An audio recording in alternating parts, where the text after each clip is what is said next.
Hyderabad metro యాజమాన్యం shock. ఉచిత parking సౌకర్యాన్ని ఎత్తేస్తూ నిర్ణయం. మెట్రో పార్కింగ్ ఇక ఫీజు చెల్లించాల్సిందే. మెట్రో ఆఫర్ గడువు మార్చి వరకు పొడిగింపు అని చెప్పేసి చూస్తా ఉన్నాం. ఈ మెట్రోకి సంబంధించిన విషయంలో మరి నరేంద్ర మోడీకి సంబంధించిన బండి సంజయ్, ఈ గుండు అరవిందో వీళ్ళు ఎవరు మాట్లాడతలేరండి? ఒక్కరన్నా మాట్లాడాలి కదా. మరి మెట్రోకి సంబంధించిన విషయంలో మెట్రో సౌకర్యాలు అంతెందుకండి, ఫ్రీ సర్వీసే కాదు, మెట్రో స్టేషన్లలో మొదట్లో ఉన్నటువంటి ఉచిత టాయిలెట్ సౌకర్యము ఈరోజు పేడ్ అయిపోయింది. మహిళల గురించి ఇంతమంది మహిళల గురించి మాట్లాడుతూ ఉంటారు, కనీసం మహిళలకు ఉచితంగా టాయిలెట్ సౌకర్యాన్ని కల్పించలేని దీన పరిస్థితుల్లో ఈరోజు ఇక్కడ రాష్ట్ర ప్రభుత్వం ఉంటుంది, కేంద్ర ప్రభుత్వం ఉంటుంది. వీళ్ళు మెట్రోకి ఏం లాస్ వచ్చిందని చెప్పేసి ఈరోజు మెట్రో సౌకర్యాలు అనుకున్న దానికంటే ఎక్కువ నడుస్తున్నాయి కదా, కిక్కిరిసిపోతున్నాయి కదా. మెట్రో రైళ్లు కిక్కిరిసిపోతూ ఉన్నాయి. మరి కిక్కిరిసిపోతూ ఉంటే లాభాలకు సంబంధించిన విషయంలో ప్రజల ముందు ఒక్కసారి కూడా లాభాలను ప్రకటించట్లేదు. అసలు ఏ రోజు ఎన్ని వేల కోట్ల రూపాయలు వస్తున్నాయి, ఎన్ని వందల కోట్ల రూపాయలు వస్తూ ఉన్నాయి, ప్రతిరోజు ఎంతమంది ప్రయాణం చేస్తున్నారు, ప్రయాణం చేసిన వాటికి వచ్చింది ఎంత, మీకు అయినటువంటి ఖర్చు ఎంత, ఈ నెల రోజుల్లో లాభం ఎంత, ఈ ఏడాది లాభం ఎంత, వీటన్నిటికి సంబంధించిన విషయంలో ఒక్కసారైనా ప్రజల ముందు పెట్టడానికి ప్రయత్నం చేసిరా మీరు? ఈ టోల్ గేట్లకు సంబంధించిన విషయంలో, మెట్రోకు సంబంధించిన విషయంలో ఒక్కటి కూడా నోటీస్ బోర్డులలో పెట్టడం లేదు. ఎన్ని వేల కోట్ల రూపాయల నష్టంతో మీరు టోల్ గేట్ పెట్టిరు, ఎన్ని వేల కోట్ల నష్టము, ఎన్ని వందల కోట్ల నష్టం ఉన్నది. ఆ 100 కోట్ల నష్టంలో మీకు ఎన్ని సంవత్సరాలు టోల్ గేట్ ఇచ్చారు, ఎన్ని సంవత్సరాలు కొనసాగిస్తా ఉన్నారు? 5 సంవత్సరాలు టోల్ గేట్ పెట్టుకుంటే 50 సంవత్సరాలు అవుతుంది, 5 సంవత్సరాలు టోల్ పెట్టుకుంటే 20 సంవత్సరాలు అవుతుంది.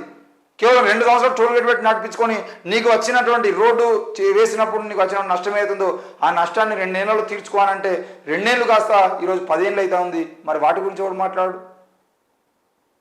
మెట్రోలో ఈరోజు ఉచితంగా టాయిలెట్ సౌకర్యం కల్పించినటువంటి సిగ్గుమాలినటువంటి ఈ ప్రభుత్వాలు మరి ఏం చేస్తాయి అంటే రైతులు మొత్తం ఇంతకుముందుగా జియో వాడు కూడా జియో ఫ్రీ అంటే 3 నెలలు, 6 నెలలు, 9 నెలలు అందరు ఫ్రీగా వాడి అలవాటు అయిపోయిన తర్వాత 30 రూపాయల రీఛార్జ్ కార్డు వేసుకునేది నెల రోజుల పాటు అందరికి మిస్డ్ కాల్ ఇచ్చుకొని మాట్లాడుకున్న తల్లులు ఈరోజు వాళ్ళ కొడుకులతో వాళ్ళ బిడ్డలతో ఎక్కడో హైదరాబాద్లో హాస్టల్లో ఉంటే లేదంటే వేరే రాష్ట్రం పోయి చదువుకుంటా ఉంటే కొడుకుతో మాట్లాడాలి, బిడ్డతో మాట్లాడాలన్నా కూడా వీళ్ళు నెలకు 300, 400 వేసుకుంటేనే వాళ్ళ కొడుకు ఫోన్ ఎత్తే ఫోన్ వస్తుంది. అంటే కొడుకు 400 రీఛార్జ్ చేసుకోవాలి, తల్లి 400 రీఛార్జ్ చేసుకోవాలి, తండ్రి 400 రీఛార్జ్ చేసుకోవాలి, మొత్తం కుటుంబం మొత్తం ఫోన్ మాట్లాడుకోవాలంటే నెలకు 1200, 1500 రూపాయల ఖర్చు. ఎంత సిగ్గుమాలిన రాజకీయాలు ఇవి!